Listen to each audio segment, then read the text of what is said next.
কেমন হয় যদি এমন কোনো শহরে আপনাকে পাঠানো হয় যেখানে আপনি যা ইচ্ছা তাই করতে পারবেন, দেখতে পারবেন, যা খুশি খেতে পারবেন, যেমন খুশি তেমন সাজে ঘুরে বেড়াতে পারবেন।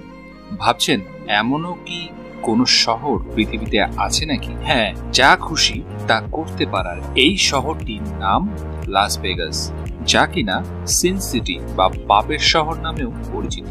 তাই আজকের এই ভিডিওতে আপনাদেরকে জানাবো লাস ভেগাস সম্পর্কে।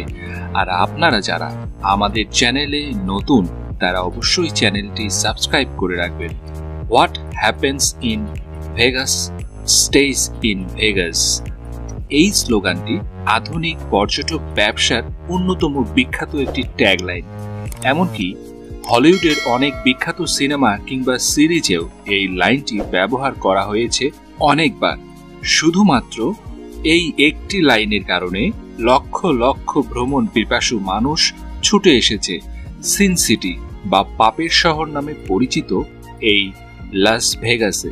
পর্যটক ও লাস ভেগাসের মধ্যে এই টানের প্রধান কারণ হিসেবে ধরা হয় এই শহরের বাতাসে যে স্বাধীনতার স্বাদ পাওয়া যায়, সেটাকে এই শহরে এসে মানুষ সেই রূপ ধারণ করতে পারে যা সে নিজের বাড়ি বা শহরে চাইলেও করতে পারবে না। এই শহরের মানুষকে সেই সব কিছু থেকে মুক্তি দেয় যা মানুষ নিজ শহরে চাইলেও করতে পারে না। নেভাডা অঙ্গরাজ্যের সবচেয়ে ঘনবসতিপূর্ণ আর যুক্তরাষ্ট্রের 28তম ঘনবসতির শহর এই লাস ভেগাস, যা সংক্ষেপে ভেগাস নামেও সুপরিচিত। আন্তর্জাতিকভাবে খ্যাত এই রিসোর্ট নগরী বিখ্যাত মূলত এর জুয়ার আসর, কেনাকাটার সুবিধা, বহুমুখী বিনোদন ও নৈশ প্রমোদের কারণে। এক কথায় বলতে গেলে লাস ভেগাস পুরো উপত্যকাটি নেভাডা রাজ্যের অর্থনৈতিক, বাণিজ্যিক এবং সাংস্কৃতিক কেন্দ্র। নিজেরাই নিজেদেরকে বিশ্বের বিনোদনের রাজধানী হিসেবে দাবিকারী এই ভেগাস। মস্ত বড় বড় ক্যাসিনোওয়ালা হোটেলগুলো এই শহরের যুক্তরাষ্ট্রের সবচেয়ে বড় বড় বাণিজ্যিক সম্মেলনগুলোতে অনুষ্ঠিত হয়ে থাকে। সংখ্যায় বলতে গেলে এই সম্মেলনের সংখ্যা প্রতি বছর 22,000-এর কম হবে না। জুয়ার আসরের জন্য বিখ্যাত এই শহরের লোকজন এত বেশি জুয়া আসক্ত যে তারা নাকি যে কোনো বিষয় নিয়ে বাজি ধরে বসে থাকে।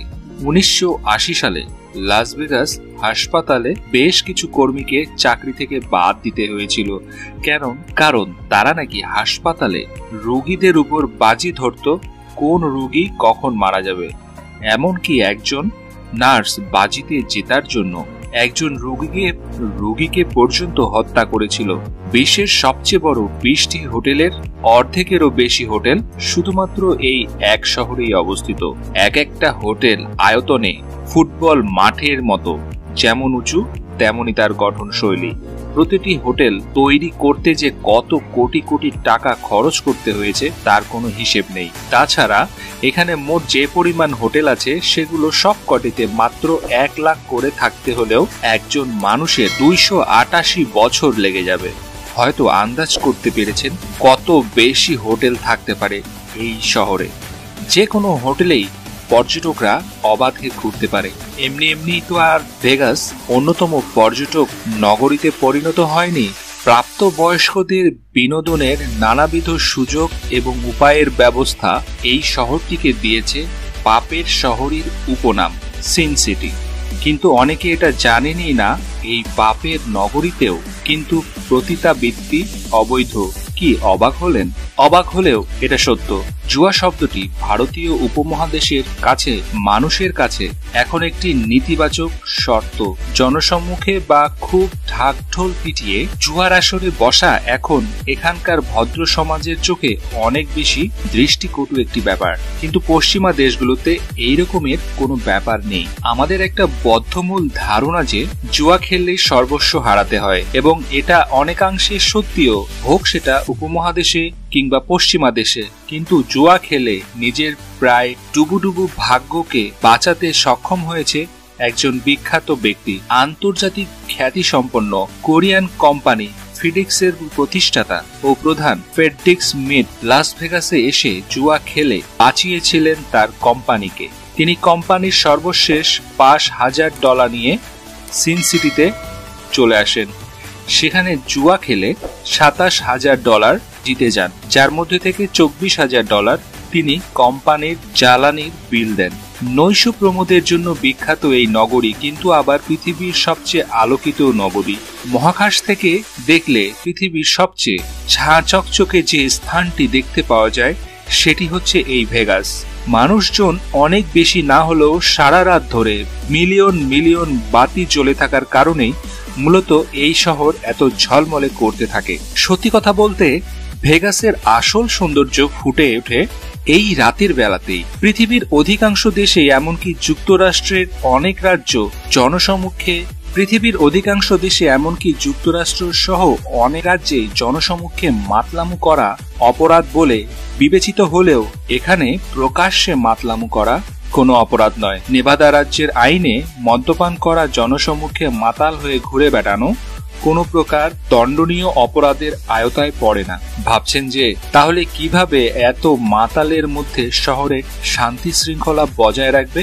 মদ্যপান করে যেন অন্যের অসুবিধার কারণ যেন হতে না পারে, সেজন্যই আবার অনেক কিছু নিয়ম আছে নেভাদা রাজ্যে। যেমন কেউ যদি মদ্যপান করে গাড়ি চালায় বা জনসমক্ষে মূত্রত্যাগ করে, অন্যের শান্তি বিনষ্ট করে কিংবা কোথাও অনুপ্রবেশ করে, তাহলে সেগুলো শাস্তিযোগ্য অপরাধ বলে বিবেচিত হবে। আলো এবং আঁধার হচ্ছে একই মুদ্রার এপিঠ আর ওপিঠ। অনেক কিছুই তো জানলাম ভেগাসের আলো ঝকঝকের দিক সম্পর্কে।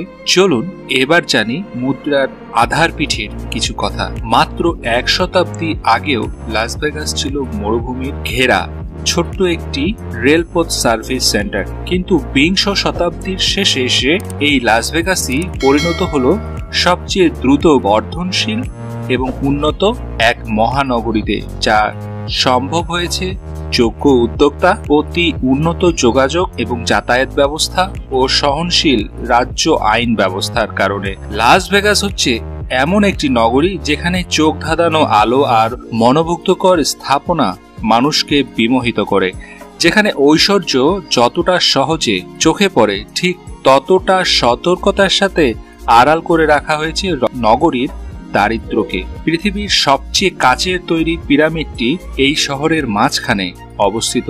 এমনকি বিশালাকার হোটেল এখানে আছে যেখানে 5000 কক্ষ রয়েছে, কিন্তু সেই কক্ষগুলোতে স্থান হয় শুধুই পয়সাওয়ালা পর্যটকদের। লাস ভেগাসে স্থায়ী বাসিন্দাদের একটি বিশাল অংশ বাস করে ভেগাসের আন্ডারগ্রাউন্ডে। ভেগাস নগরীর নিচে প্রায় 200 মাইল লম্বা এই টানেলে রয়েছে অসংখ্য বসতি, যেখানে বিছানা আছে, ওয়ার্ড্রোব আছে, এমনকি বইয়ের তাকও আছে। এই টানেলে মূলত দরিদ্র, গৃহহীন, অল্প মজুরির দিনমজুর এবং নেশাগ্রস্ত তারা বসবাস করে। এমনকি যুদ্ধ করেছেন কিন্তু যুদ্ধ পরবর্তী ট্রমা কাটিয়ে উঠতে না পারা অনেক মানসিকভাবে বিপর্যস্ত ব্যক্তিরা বাস করে এখানে। অন্যের ভুল করে ফেলে যাওয়া খাবারের অংশ নিয়ে কিংবা ডাস্টবিনে ফেলে দেওয়া খাবার খেয়ে বেঁচে আছে তারা।